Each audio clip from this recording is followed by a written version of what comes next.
지옥 같은 밤이 지나고 날이 밝았습니다. 하지만 아침 햇살이 이렇게 끔찍하게 느껴진 건 난생 처음이었습니다.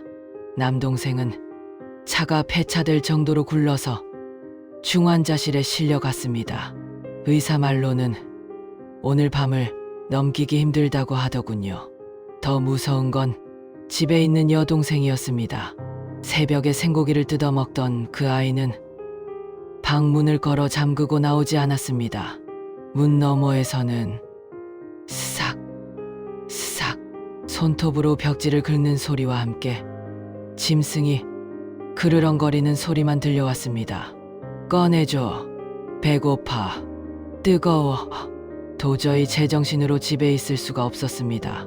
이대로 있다간 저도 미쳐버리거나 죽을 것 같았습니다. 저는 차를 몰고 미친 듯이 달렸습니다. 어제 도망쳤던 직원 박노인의 집을 찾아갔습니다. 충북 제천의 깊은 산골, 다 쓰러져가는 흙집이 그의 거처였습니다. 대문을 부서져라 두드렸습니다. 박노인, 문 열어. 사람 살려. 안에서는 아무 인기척도 없었습니다. 하지만 저는 알 수 있었습니다.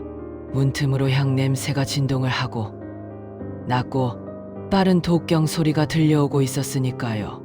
안 열면 불 질러버릴 거야. 나오라고. 제가 마당에 있는 낫을 들고 문을 부수려 하자 그제야 방문이 빼꼼히 열렸습니다. 박노인은 하루 사이에 10년은 늙어 보였습니다. 눈밑이 퀭하고 온몸에 부적을 덕지덕지 붙인 꼬리 가관이었습니다. 결국 사단이 났구먼. 사단이 났어. 박노인은 저를 보자마자 혀를 찼습니다. 저는 박노인의 바짓가랑이를 잡고 매달렸습니다. 어르신, 살려주세요. 동생들은 다 죽게 생겼고 저도 죽을 것 같습니다. 도대체 그 묘가 뭡니까? 관 속의 그 인형은 뭐고 왜 우리한테 이런 일이 생기는 겁니까? 박노인은 한참 동안 담배만 피워대더니 체념한 듯 입을 열었습니다. 그리고 그가 들려준 이야기는 제가 알고 있던 인자한 할아버지의 이미지를 산산조각냈습니다. 당신네 할아버지 어떻게 부자가 됐는지 아시오? 그야 자수성가하셨다고 들었습니다. 장사를 크게 하셔서 자수성가. 흥, 웃기는 소리. 박노인은 코웃음을 쳤습니다. 그 양반 연매를 썼어. 연매요? 그래, 아주 지독하고 끔찍한 흑주술이지. 옛날에 찢어지게 가난했던 당신 할아버지가 돈을 벌기 위해 무당을 찾아가 비방을 썼어. 남의 집 어린아이를 유괴해서 굶겨 죽인 다음 그 원혼을 대나무 통이나 인형에 가두는 거야. 그렇게 만든 태자귀를 부리면 귀신이 집안의 재물을 물어다 주거든. 순식간에 떼부자가 되는 거지. 저는 망치로 머리를 얻어맞은 것 같았습니다. 할아버지가 아이를 죽여서 부자가 되었다니. 그럼 관 속에 있던 그 인형이, 그래, 할아버지가 부리던 그 아이 귀신이야. 할아버지가 죽을 때가 되니 그 악귀가 자기를 잡아먹으려 했겠지. 그래서 도망치려고 시신은 딴 데다 몰래 묻거나 화장해버리고 그 가묘에다가 인형을 묶어서 봉인해 둔 거야. 쇠사슬로 묶고 부적으로 누르고 그것도 모자라 짐승 피를 뿌려서 못 나오게 막아둔 감옥이었다고. 그런데 그걸 당신들이 돈 욕심에 파헤치고 불까지 질러서 봉인을 깨버린 거야. 박노인의 호통에 저는 할 말을 잃었습니다. 우리가 태운 건 단순한 나무 인형이 아니었습니다. 할아버지가 가둬둔 원한에 사무친 어린아이의 영혼을 풀어준 꼴이 된 겁니다. 게다가 불로 태웠으니 그 화기가 더해져 악귀 중에 악귀가 되었겠죠. 그럼 어떡합니까? 다시 가두면 되나요? 제사를 지내주면 됩니까? 제 물음에 강노인은 싸늘하게 웃었습니다. 가둬.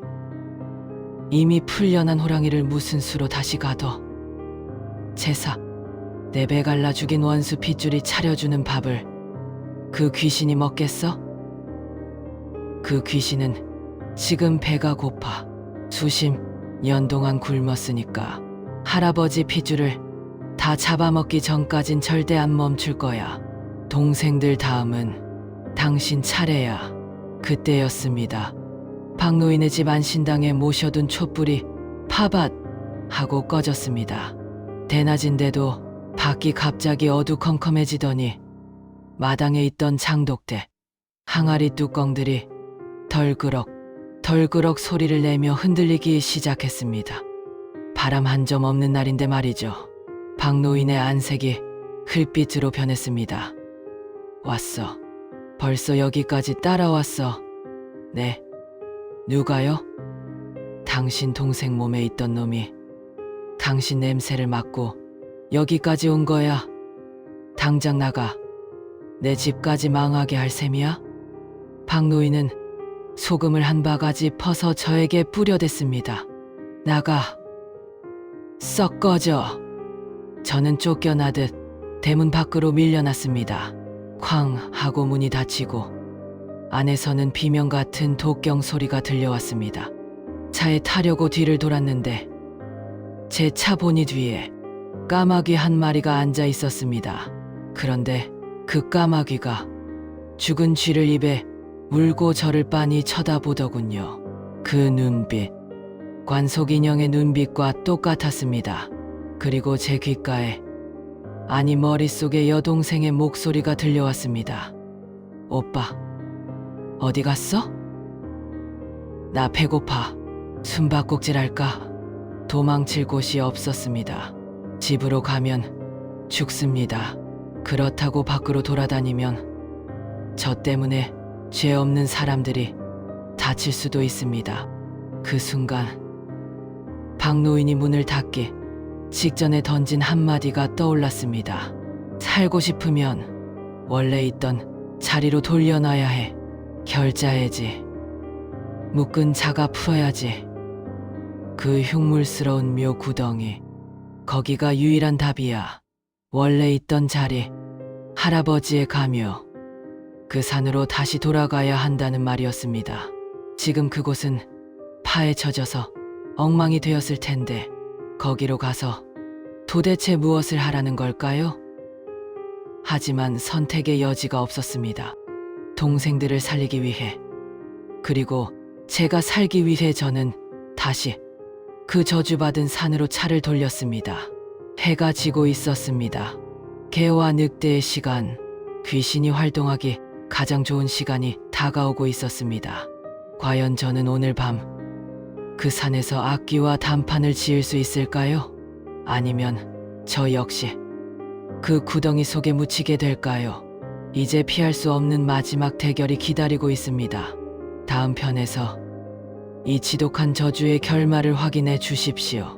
구독과 좋아요는 제게 부적과도 같습니다. 부디 제가 살아 돌아오길 빌어주십시오.